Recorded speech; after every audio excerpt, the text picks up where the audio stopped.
Getty Brexit news, London will remain Europe's finance hub, David Davis has insisted addressing a major conference in the capital this morning. The Brexit secretary declared there would be no mass migration of financial institutions because the enormous benefits offered by Britain's world-class banking sector outweighed any gain businesses would see if they relocate to the continent, and he said revealed the government is pursuing a free movement of brain power strategy which will result in little change to the number of highly skilled professionals and students coming to the country. He also sought to reassure firms by insisting virtually nothing will change during the transition period as the UK leaves the European Union. David Davis said, "The benefits of London are so enormous that the critical mass is not going to evaporate.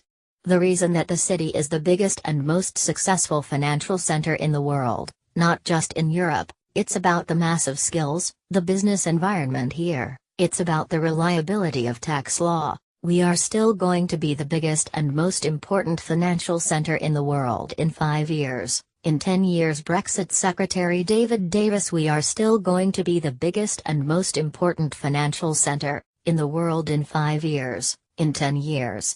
Cities including Frankfurt and Paris are already vying to replace London as the EU's financial center, with officials from both countries attempting to woo finance firms away from Britain. But a deal on the UK's future trading relationship with the bloc is still under negotiation. The European Union has maintained Britain will not be able to cherry-pick areas of the single market, such as barrier-free trade for financial institutions, as part of the deal. IPA Brexit news, David Davis said London will still be able to offer banks more than the EU. However, banking leaders in the UK are still hopeful of securing a system of mutual recognition which would see Britain broadly mirror the EU's finance regulations in exchange for free trade. Such a deal would be the best possible outcome for British-based finance firms but is likely to be an extremely tough sell. Mr. Davis also insisted Parliament would not sign off on any Brexit deal unless it contained a lot of detail about the UK's future trading relationship.